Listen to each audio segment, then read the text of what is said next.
My shoulder is still bothering me, so we're gonna cut over to Yvonne to do our yoga poses again. Tree pose. Stand tall and reach your arms above your head, like branches on a tree. Place one foot firmly on the ground and then bring your other foot on the inside of your knee. Breathe deeply.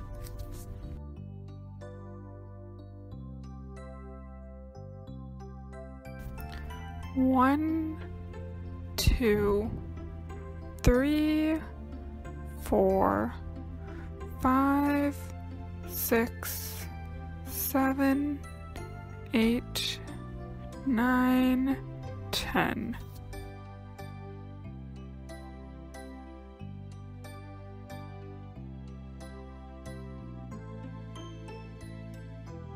Turtle pose. Sit down with your legs in front of you, slightly bent. Lean forward and slide your hands under your knees to hold the inside of your ankles. Try to touch your forehead to your feet while breathing deep.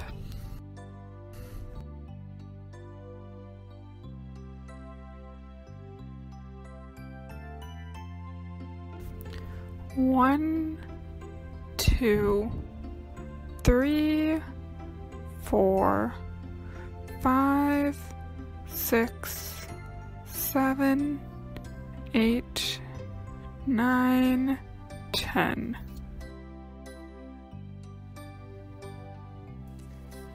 Thank you, Yvonne. That was wonderful. Now, remember, before we do our story, you need to sit up nice and tall, shoulders back, and breathe nice and deep. In through your nose, out through your mouth, while the sparkly blue background goes. Ready?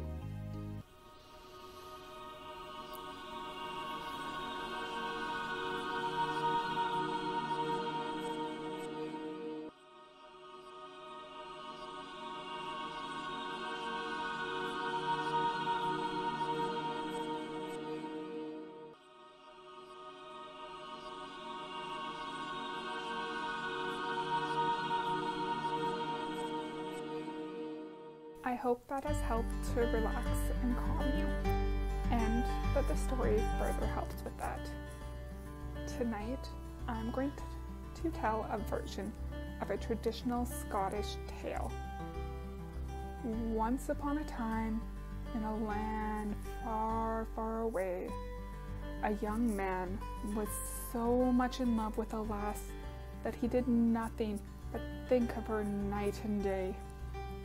At last, he had the courage to offer her his heart and ask for hers in return. But she did not share the same feelings, as can happen. She sweetly smiled at him and then ran off. The young man was left feeling sad and filled with embarrassment. He felt he could no longer show his face around town or fish anymore with his friends at the shore, for he was so full of shame. So, with a heavy heart, he got into his fishing boat and sailed off to a desert island. He built himself a hut, and every morning, very early, he sailed to sea and hopefully hauled in a day's catch. He took his catch to the shore port where no one knew his face. He would sell his fish to the local market, and with the money he earned, buy food and other necessities, and sail back home to his island.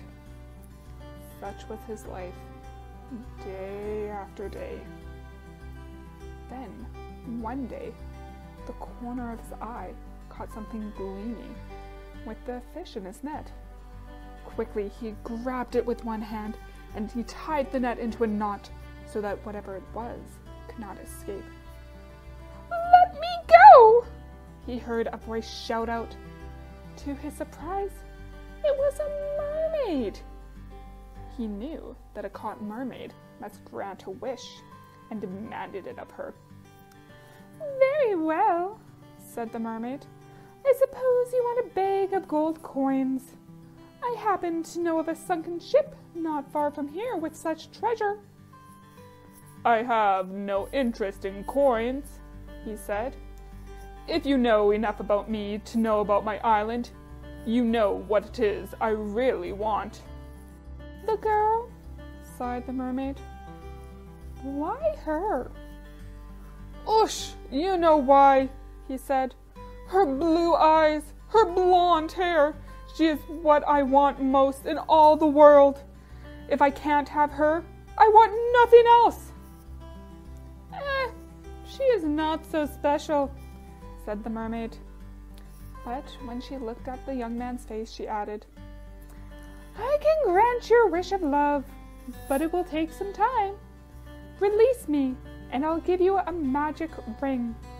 After a year and 1 day, go to your one true love and offer her the ring, and you will be married.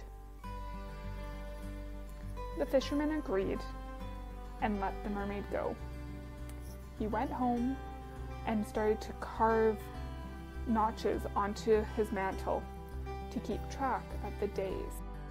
One day, not long after that, as he sailed back to his island, he saw what looked like a heap of seaweed. But then the seaweed moved. It was no mound of seaweed, but a brown-haired girl whose dark hair lay in a heap around her. What are you doing here on my island? He frowned. Oosh! 'Tis not your island just because you've got here first, she said. You're not the only one who had to go someplace. My father has a new bride, not much older than myself. She is horrible and mean, and I fear she is going to do something terrible to me. You can't stay here. You must go back and make it right with her. 'Tis not for you to tell me what to do, she said.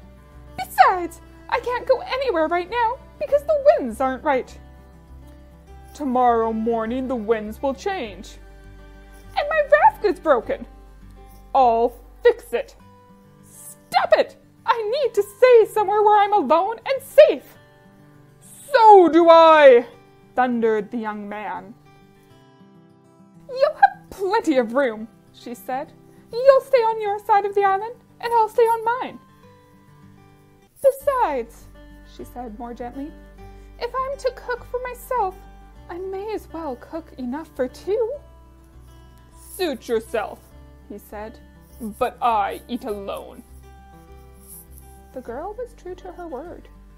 When the young man returned from fishing or from the market, he would find a hot meal for him on the table. Where she went, where she slept, he didn't know, and he did not wonder in the least. One day he had an especially good day. The fish were plentiful and fetched a good price at market. He was home earlier than usual and found the girl in his hut. She was startled and started to leave. He said, Well, since you're here, grab yourself a plate and sit across from me. We might as well eat together. So they ate together, saying little. But the next day, she was also there when he returned, and when they ate together, they said a few words more. The day after that, a few words more, until they got to know all about one another. He understood completely why the girl had to leave her house, and he pounded the table with fury when she told him about her father and how he had been blind to the dangerous situation he had put her in. She listened with sympathy to the tale of his lost love and how he planned to win her heart with the mermaid's ring after the 366 days. In fact, she posted a chart over the mantle to better keep track of the days gone by and the ones left. Not long after that, the young man returned home from fishing one day and saw that she had moved flowers from the field and planted them in front of the hut. How nice and thoughtful, he said to himself. Around that time, she started to help him dock the boat and spread the nets. Although he had not wanted the girl around to begin with, she was helpful to have around. One morning, the girl said, When you go to market, you must bring back a bit of window glass to keep the weather out. He obliged, and the next day while she was gone, she placed the glass into the window holes. Indeed, the hut stayed warmer that evening. And in the day, a beam of sunlight shone through the new window. Another time she told him, "Bring me back some white paint. These walls are far too dreary." He complied, and she cleaned the walls and painted them white. Though he half-heartedly grumbled about what little money was left after he fetched her this or fetched her that, he had to admit his hut was far more comfortable than it had ever been before. One day, while wandering the island, he noticed a pile of grass that had been pushed against a group of thick trees and was pressed down in the middle. He realized that it must be where she slept at night. A bit ashamed that he had never wondered about it before, he decided to forego fishing for a few days and started gathering wood and hammering it to the hut. "What are you up to now?" she asked. "It's not proper for a young woman to sleep outside on a mound of grass," he said. "This will be a room of your own." "Don't do it on my account. I'm perfectly fine where I am." But he noticed that as she went about the house that evening, she was smiling. And so the days went quickly by. Before he knew it, it was the 365th day of one whole year since the fateful day he had caught the mermaid in his net. When the lad entered the hut that evening, he saw the girl in front of the hearth with the magic ring on her finger, holding it up in her hand and looking at it from all angles. "What are you doing?" he barked. "'Tis nothing," she said, dropping the ring back into the jar and sealing it with its lid. "Just making sure all is well with the ring for tomorrow." Then she went to her room. When she returned, she held a cloth bag with all of her belongings. "I'm leaving now. I'm going back to my father's house." "What? Aren't you worried about how they'll treat you?" "I'll manage. I'm older now." "It's only been a year." "1 year is enough." But the winds aren't right." "They will be soon." "But we never fixed your raft. I'll give you a ride in the morning." "I fixed the raft. I'd just as soon leave as I came, if that's all right with you." She walked over to the chart, took it off the wall, laid it before him, and marked off the last day. "Tomorrow," she said, "you'll claim your one true love." And then she left. For the rest of the day, the young man stared around the cabin. Early the next morning when he awoke, he went over to the mantel where he kept the mermaid's ring and set out to claim the love of his life. Only it wasn't to the village where he had been born where he set his sail. It was to the land of the girl who stayed with him at the island. You can imagine how surprised she was to see him enter her father's garden. "Oh my, I didn't expect to see you here." "Well, here I am." "So, did you find your one true love?" "Yes, I did. I mean, now I have." "And will she have you?" asked the girl, staring at the ring that he held in front of her. "You tell me," he said, looking into her eyes. "Well, she might. How about if you and the girl gave it a bit of time to be sure?" And they smiled at each other. The young man found a place not far from hers and went fishing every day. And every day they would talk and laugh. Each day they felt more sure than the day before. And so the two were wed and lived happily ever after. The end. Do you think the mermaid's magic had anything to do with them falling in love? Or was it just meant to be.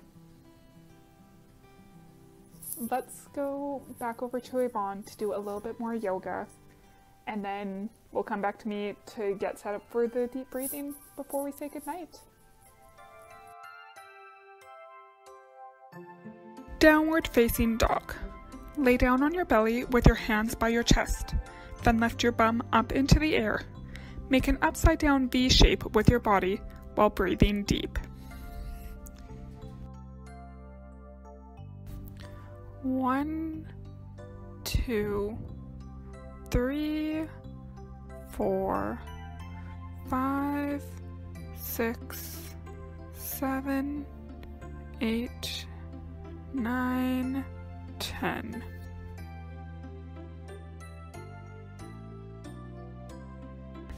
Namaste. Thank you again, Yvonne. That was great. Now remember, let's sit up nice and tall, shoulders down, breathe in through your nose, out through your mouth, while the sparkly blue background goes. And I hope everybody has a great rest of your night. Ready?